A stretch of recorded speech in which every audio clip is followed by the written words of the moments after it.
We need extraordinary creative responses, and that's what we're doing here this morning. We have a creative response. We need leadership as shown by the leaders of the women and the men of 1916. And in that true spirit, we come here to rebel this morning, to rebel at the decision of John Curran to make decisions to implement the McCarthy report on the Community Development Programme before ever they've been asked to talk about it. His recommendation is that we cut back from 74 million to 30 million between partnerships and community development programmes.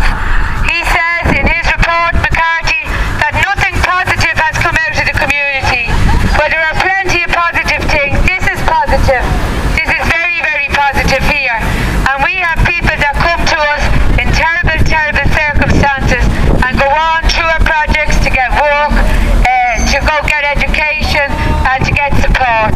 This morning we have a number of speakers, and we're going to begin with Kathleen reading out this Irish Republican proclamation. Kathleen is from the Kilbarrack Community Development Project.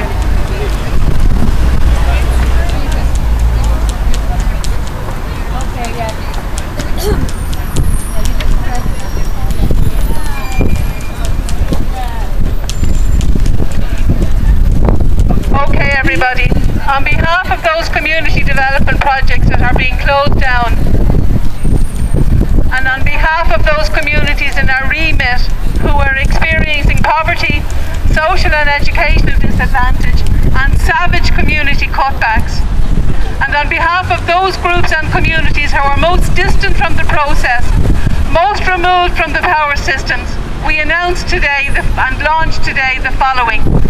CAMA, the Community Assets Management Agency, to protect community development projects that are being closed down at a time when their services are most needed.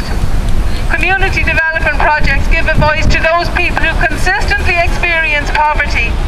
We empower people to set up services, policies and programs aimed at reducing poverty and inequality. CAMA aims to articulate and protect those voices.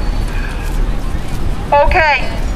2010 is the European Year for Combating Poverty and Social Exclusion, and as manager of the Kilbarrack CDP and in sympathy with all the other CDPs, we know that every year is about combating poverty and social exclusion. Our community has had a seamless transition from one recession to another. The rising tide of the Celtic Tiger did not lift any of our boats. Given the rise for the need for locally based services and the fact that 2010 has its poverty as its focus, and the fact that frontline services will be gone, we felt it was essential to set up an agency to ensure that the community assets management would be managed by the communities. Okay?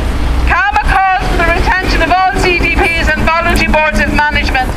Voluntary boards of management cost the state nothing, therefore it makes no economic sense to abolish them. CDPs themselves are extremely good value for money according to research carried out by Nexus. They say, in terms of value for money, the impacts are incredibly positive. The organisational structure set up by CDPs became the delivery mechanism for the Celtic Tiger, and they need to start realising that. I'm happy to introduce my colleagues this morning, Rita Fagan, Noreen Bourne, Caroline McNulty and Jean McCormack, and our friends from the CDP world. They will be on the board of CAMA and they will hold it in trust for the people in those communities that we represent. And finally, the measure of a true democracy is its ability to empower its most vulnerable citizens with the means to participate fully in all decisions and systems that affect their lives and communities. Killing off community development projects will also kill democracy and participation.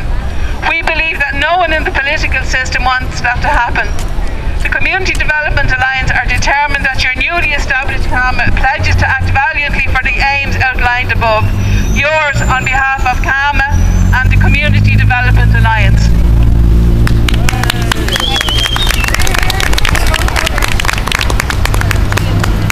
Where's Jean? Jean is going to speak now from Kilbarrack and from her own experience of coming to projects.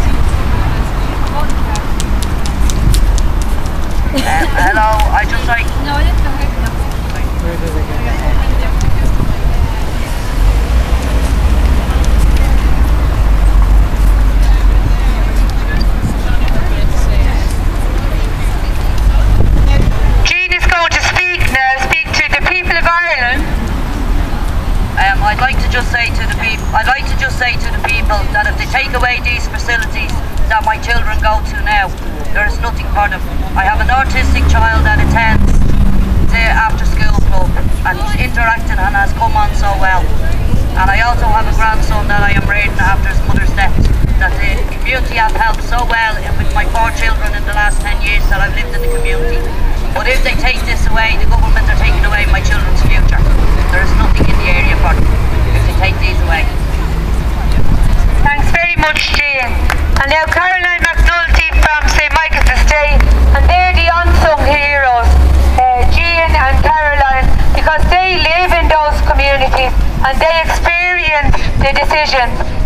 St. Michael's Estate has had 3 times around the block and been let down, and people are still living in conditions that the people that fought for that, which is ridiculous, fought and struggled for. Yeah.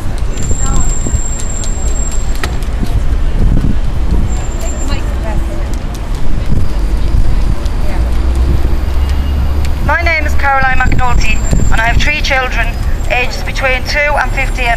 I live in St. Michael's Estate and I have lived there for the past 17 years. I have been involved with St. Michael's Estate Community Development Project for the past 8 years as a volunteer, trying to get the regeneration started and finished. This has been a very hard walk, as during this time 3 plants have collapsed and we are still waiting. We now have a promise that some development will start in March next year. This has been a huge struggle just to get this after all the years and hard work. We could not have done this without the support of the Community Development Project, who gave us the skills, confidence and support to participate and encouragement to stay on the hard journey. They supported me and many other residents during this time and we worked very well together.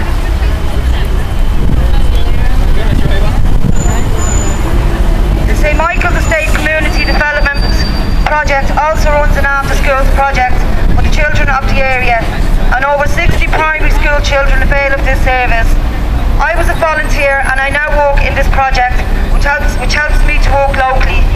If I had to work outside of the area, it would have affected my ability to put childcare in place for my own children, and I would have found it more difficult to keep down a job.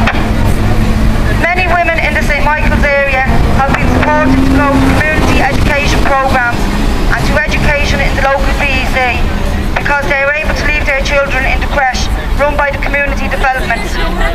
This works for people as it is affordable, local and well run, as it gives women the freedom to participate in courses, education and at meetings. The Community Development Project does many things in the area, and it works with people from the cradle to the grave, from babies from 3 months to older people. I would like to finish by saying that the FCDP is very important to me and my community people because of what it does for us. It's important because it supports us to have our own voice on issues that affect our lives. It is a place people can go if they have a problem and where many people are treated with respect and dignity. Thank you.